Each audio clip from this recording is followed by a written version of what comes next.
السلام عليكم ورحمة الله وبركاته. النهاردة معانا برجر. هنجربه لأول مرة معاكم. اسمه جاست فروزن. شايفين البرجراية عاملة ازاي وشكلها يعني حلو، والتقطيع بتاعتها حلوة وكبيرة في نفس الوقت، تحسها طرية، تحسها جوسي. هندوق ونشوف الطعم ايه. الطعم كان حلو جدا على فكرة. هو كمان في حاجة نسيت اقول لكم عليها، ان البرجر ده يعني فروزن، بس مستوي على الفحم، يعني مش ني، هو مستوي وبيتباع مستوي وجاهز.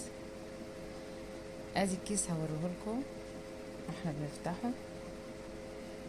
ادي اسمه جاست فروزن. مش عارفة، انا قلبت الكيس على اساس يعني ممكن الكتابة تبان اكتر عشان الكاميرا امامية، فالكتابة بتاعته مش واضحة، بس هو اسمه جاست فروزن، والكيس حوالي كيلو. تقريبا في حوالي 10 قطع، يعني يعمل لك 10 سندوتشات برجر.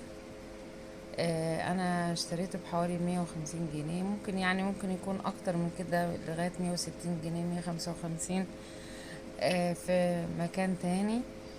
بس هو كان نازل عليه عرض 150 جنيه وما انا اشتريته، واشتريته من صفحة يعني اونلاين، ناس بتبيع اونلاين يعني، جبت منهم ديليفري.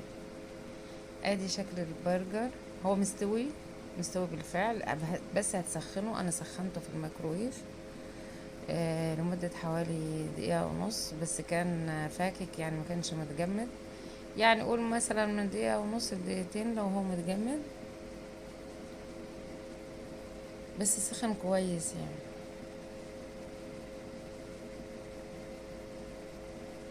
زي ما انتوا شايفين اهو، وهروح اسخنه بوريهولكم عن قرب. هو مستوي يعني، بس مش متحمر قوي يعني، مش ملسوع جامد يعني او كده. حتى طعم الفحم بعيد شوية يعني في ريحة الفحم بس بعيدة شوية، مش قوية فيه يعني بصراحة. ده بعد ما سخنته في الميكرويف، ورجعت اوريهولكم تاني. ده منظره بعد التسخين. شايفين اهو متحمر، انا سخنته بس في الميكرويف، ودقته على كده من غير عيش في الاول علشان اشوف طعم اللحمة نفسها عاملة ازاي. بصراحة تحسوا يعني لحمة ما فيهاش فول صويا كتير زي البرجر اللي دايما بنشتريه جاهز. طعم اللحمة قوي وباين فيها.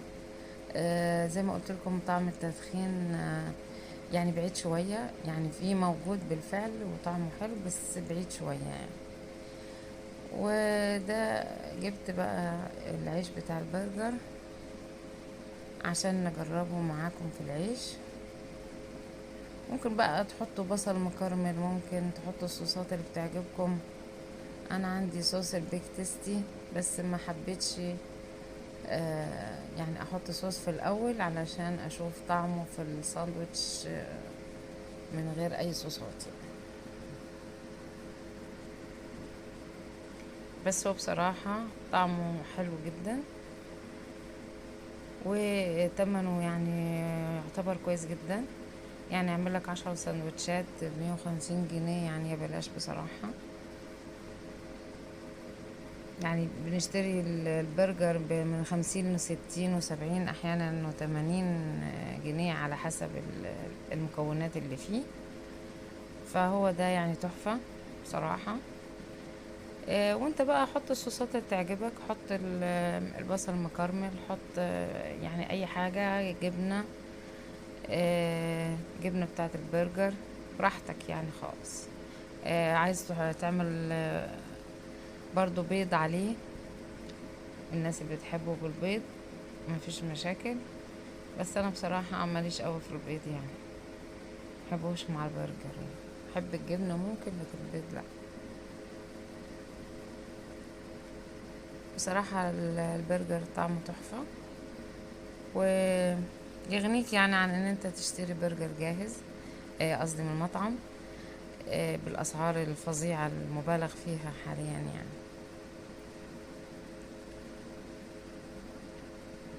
وبصراحة يعني طعمه فيه لحمة واضحة، اللحمة باينة يعني فيه،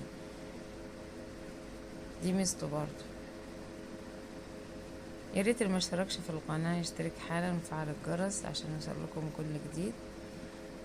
ولو عجبتكم فكرة الفيديو يا ريت تقولوا لي في التعليقات اذا كان عجبتكم ولا لا، واني اعمل فيديوهات زي كده كتير ولا لا. ويا ريت يعني تشيروا الفيديو لو الفيديو عجبكم عشان اصحابكم يشوفوه. ودعوة حلوة منكم ليا، واشوفكم على خير ان شاء الله. وان شاء الله انزل لكم فيديوهات كتيرة الفترة اللي جاية باذن الله، وان شاء الله تكون متميزة وحلوة جدا. ان شاء الله نعرفكم على الجديد في السوق والجديد في المطاعم كمان ان شاء الله. وبالله التوفيق.